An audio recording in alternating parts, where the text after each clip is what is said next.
What an embarrassing night Thursday night was, guys. We're going to dive right into it. Texans Chiefs recap. Cue the intro.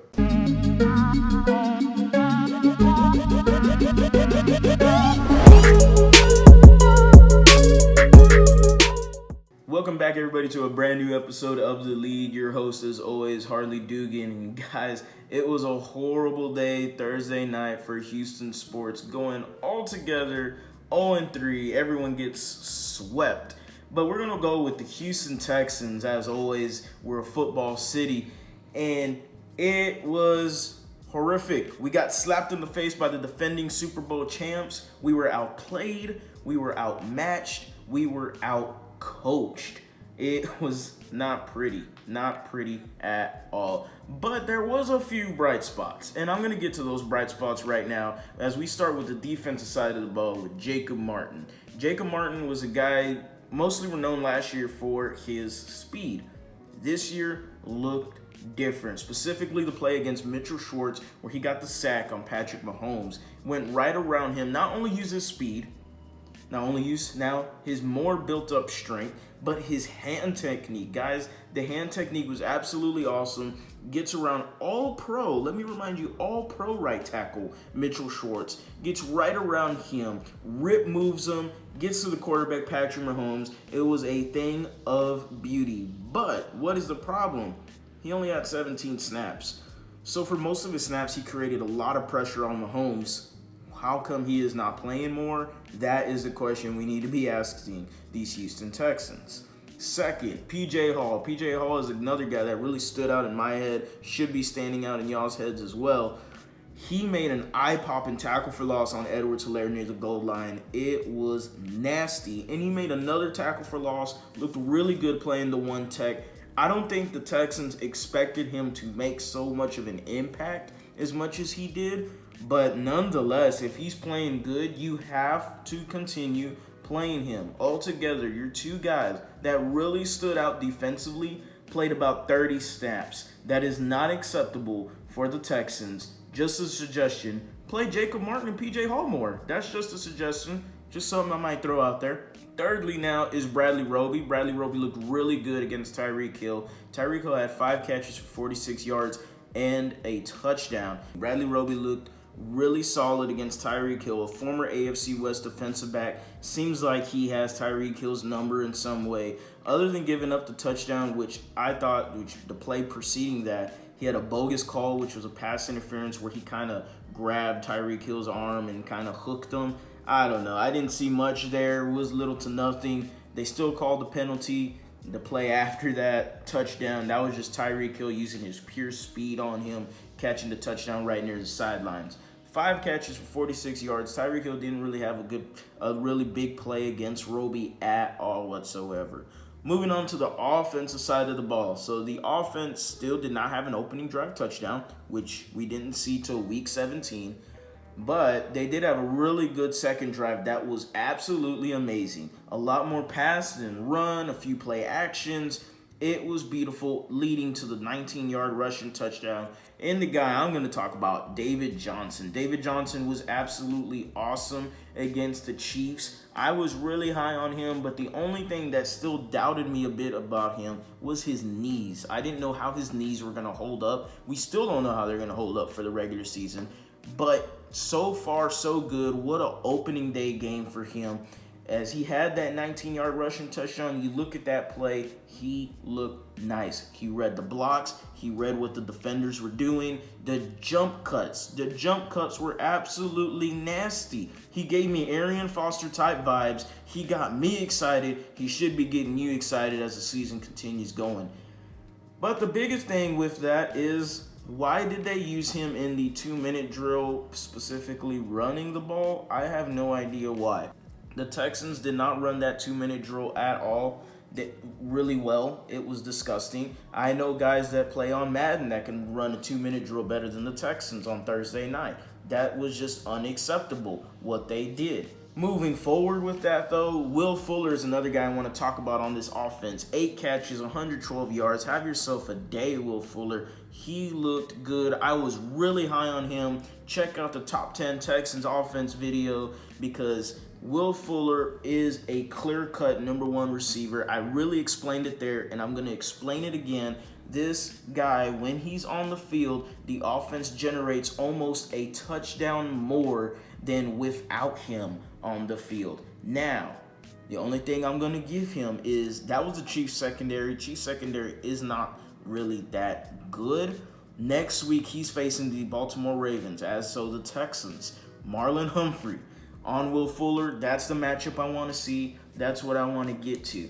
Overall, though, the Houston Texans, overall, they did not have good tackling. They still had cornerbacks playing 10 yards off. They still did not utilize the tight ends enough. They didn't utilize 4 wide receivers that they all got. They did not utilize the halfbacks in the receiving game. Both of those sides tell me, from the defensive side of the ball and the offensive side of the ball, is no matter who's wearing those headsets, no matter who it is, Weaver or Tim Kelly, Rack still has an imprint on his defense, and Bill O'Brien still has an imprint on the offense. Now, it tells me more about the offensive side, because the offensive side, if Tim Kelly is using the same playbook as Bill O'Brien, which he is using the same playbook, then it don't matter who is calling the plays. It is the playbook itself. The playbook itself does not work then, because there was nothing new added. There was no extra wrinkles. We did not utilize the tight ends enough, like I said. One seam route to Akins. That should have been there all game. The linebackers cannot stay with Jordan Akins. We saw that in the seam route. We saw that in his little catch near the flat, and he whoop underneath on the defender. It was nice. I need to see more. The running backs not utilized enough in the receiving game. I saw a few screens. Now, yes, Duke Johnson did get an ankle injury, but again, y'all said that we were going to see more split backfield, more running backs in the receiving game when the 4 receivers weren't doing enough, which Watson, he did well. You can tell he was comfortable with Will Fuller. He gave him about, I believe it was 10 or 12 targets. But Randall Cobb, he had 2 catches in garbage time. That don't count for me. Kenny Stills, where was he at? These guys were nowhere to be found.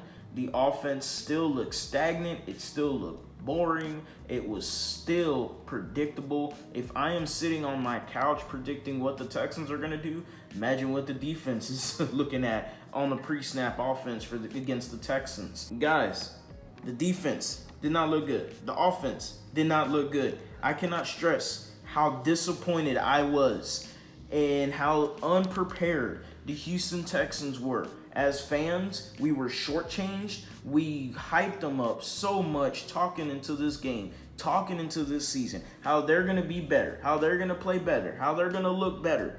And they did not. It was sad to watch. It was disappointing. Like I said, absolutely disappointing. When you got guys like Whitney Merciless out there, somebody has to put an APB with Whitney Merciless. He was just missing. Someone has to, they probably got pictures of him on milk cartons with a little question mark. Someone called his family to make sure he went safe and home to the Merciless family. Somebody call NRG Center, because if you see him, you need to call and report it, because he was not there on Thursday night. Same thing with someone like Charles Omenihu. He got folded up like a lawn chair. The guy did not do anything to help us on the run side.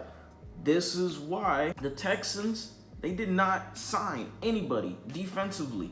They didn't. You lost DJ Reader and you ran it back.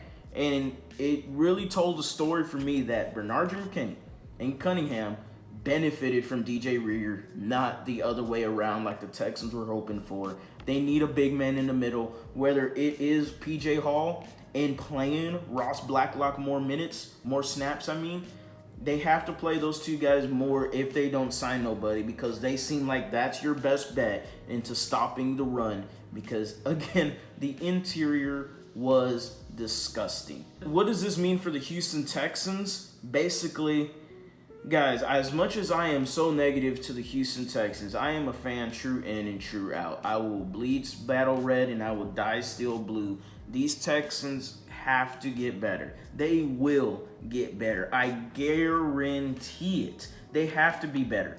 They will be better. I cannot express that enough. Week 1's Houston Texans team from 2019 was completely different than 2017's Week 17's Houston Texans team. So this year, it's got to be the same way. Week 1's team is going to be completely different than Week 17's team. Make sure y'all are watching them the full season. Don't be sitting out and not watching them because you hate Bill O'Brien. Keep it going, guys. We're going to get some wins. I promise you that. And we're still going to go 11-5 like my prediction. I'm not going to hold it back. Houston Texan fans, don't be worried. We're going to be extremely different going forward. Let's go, Texans.